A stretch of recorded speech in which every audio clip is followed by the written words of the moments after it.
चलिए अब आगे बढ़ते हैं और अब रुक कर लेते हैं कमोडिटी बाजार का। इस वक्त हमारे साथ कमोडिटी मार्केट के एक्सपर्ट रेड बुल सिक्योरिटी से भाविक पटेल जुड़ चुके हैं।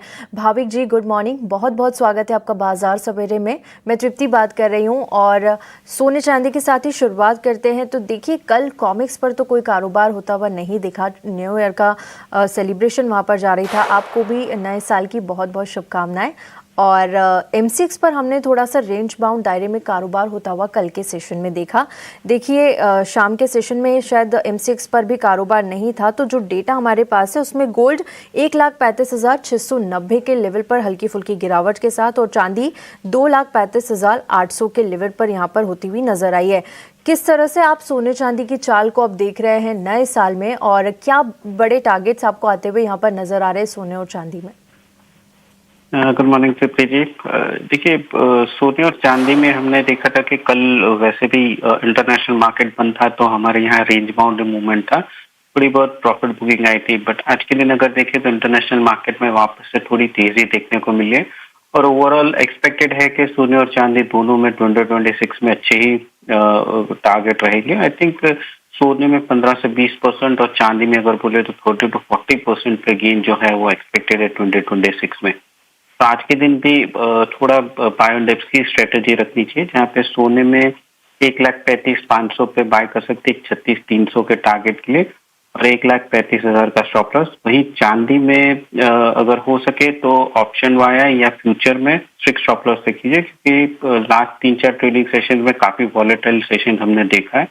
तो चांदी में 2,35,000 पे बाय कर सकते हैं 2,40 के टारगेट के लिए और 2,33 का स्टॉप लॉस रहेगा।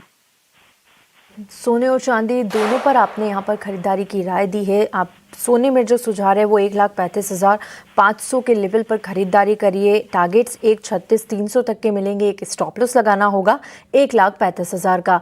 साथ ही चांदी पर भी यहाँ खरीदारी की राय है। तो देखिए 2,35,000 के लेवल पर आप खरीदारी करके रखिए। 2,40,000 तक के टारगेट्स यहाँ मिलेंगे। एक एसएल लगाइए 2,33,000 का। तो ये हो गई सोने और चांदी की बात। लेकिन बेस मेटल्स पर भी आपसे राय चाहिए। देखिए बेस मेटल्स में भी हमने देखा कल रेंज बाउंड दायरे में ही कारोबार होता हुआ नजर आया। कॉपर, जिंक, एल्यूमिनियम तीनों में ही हम हल्की फुल्की तेजी हमने देखने को मिली, लेकिन कॉपर पे थोड़ा सा प्रेशर अब नजर आने लगा है। क्या लगता है आपको, कॉपर यहाँ पर ओवरबॉट जोन में जा चुका है या फिर यहाँ पर रैली बाकी? अगर कोई रैली यहाँ पर बन रही है तो कितने आप देख रहे हैं लेवल्स यहाँ पर आ सकते हैं कॉपर में इस साल के लिए? देखिए ये साल में तो हमने देखा कि नियरली 1400 के ऊपर गया था और वहां से फिर एक शार्प करेक्शन आया। हालांकि LME और MCX में अगर देखे तो थोड़ी डिस्पैरिटी है, जहाँ पे MCX में अभी भी काफी प्रीमियम है। बट ओवरऑल एक्सपेक्टेड है कि LME में 2026 में 15,000 और यहाँ पे MCX में अगर देखे तो बिटवीन 1550 to 1600 2026 में आ सकते हैं, सप्लाई की शॉर्टेज की वजह से।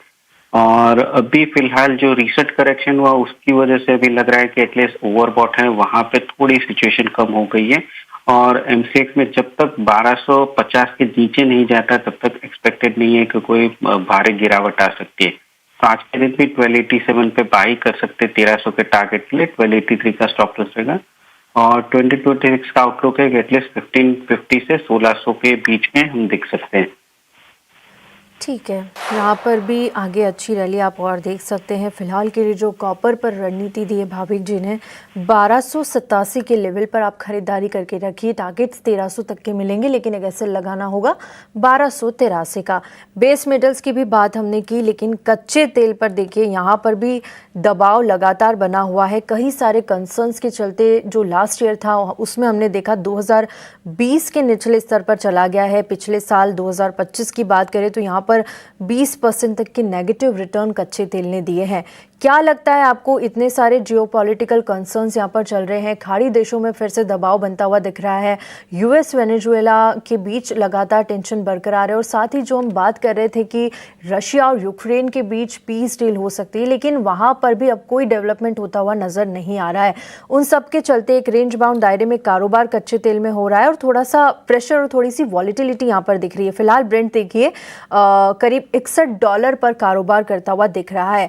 यहाँ से कच्चे तेल में क्या रणनीति अब इस साल के लिए बनाकर रखना चाहिए? तमाम ग्लोबल टेंशंस को अगर मद्देनजर रखें तो आपको क्या लगता है, अभी इस साल भी हम वॉलेटिलिटी यहाँ पर देख सकते हैं या फिर इस साल कच्चा तेल अच्छे रिटर्न देगा? ये इस साल भी कच्चे तेल में अच्छे रिटर्न्स की तो अभी गुंजाइश नहीं लग रही है। एक्सपेक्टेड है कि $60 से $70 के बीच में ही रहेगा, क्योंकि 2026 में भी वही ओवरहैंग रहेगा ओवर सप्लाई का। और अब तक जब तक ओपेक प्लस अपना प्रोडक्शन कट नहीं करते तब तक नहीं लग रहा है कि कच्चे तेल में कोई अच्छे रिटर्न हो सकते। इनफैक्ट अभी भी अगर देखें तो जियोपॉलिटिकल कंसर्न्स जो बढ़े हुए थे यूएस, वेनेजुएला के, सऊदी अरेबिया और येमेन के, उसके बावजूद भी अगर हम देखें तो कच्चे तेल की नीडल जो है वो नॉर्थ की तरफ नहीं जा रही थी, वापस से ऊपर से सेलिंग प्रेशर ही आ रहा था। तो मार्केट में अभी फिलहाल तेजी के कोई न्यूज दिख नहीं रहे। ओवरऑल जब तक 5350 5400 के ऊपर एमसीएक्स में नहीं जाता तब तक नहीं लग रहा कि कच्चे तेल में कोई तेजी देखने को मिल सकती है। तो आज के दिन भी शॉर्ट करके ही चलना चाहिए। 5260 पे 5180 का टारगेट रहेगा, 5320 का स्टॉप लॉस रहेगा। और भी ये साल भी लग रहा है कि कच्चा तेल ब्रेंट 60 से 70 के बीच में ही ट्रेड करेगा। इस साल भी एक रेंज बाउंड दायरे में आप कारोबार देखेंगे। यहाँ पर शॉर्ट करके चलिए कच्चे तेल में 5260 के लेवल पर, टारगेट 5180 के, स्टॉप लॉस 5320 का यहाँ पर लगाइए और शॉर्ट करके चलिए कच्चे तेल पे। भाविक जी, नेचुरल गैस पर कोई राय बनती हुई दिख रही है यहाँ से?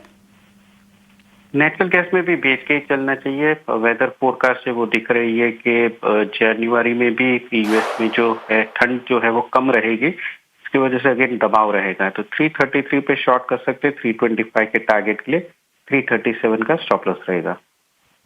ठीक है, यहाँ पर भी जो वेदर है थोड़ा सा मॉडरेट रहेगा, जिसके चलते बिकवाली की राय 333 के लेवल पर बेच के रखिए। 325 का टारगेट एक ऐसे लगाइए 337 का। तो ये हो गई सोने चांदी, बेस मेटल्स और कच्चे तेल पर राय। भाविक जी, बहुत बहुत शुक्रिया आपका हमारे साथ जुड़ने के लिए और तमाम कमोडिटीज़ पर चर्चा करने के लिए और आज की ट्रेडिंग कॉल्स देने के लिए शुक्रिया। इसी के साथ बाजार सवेरे फिलहाल इतना ही।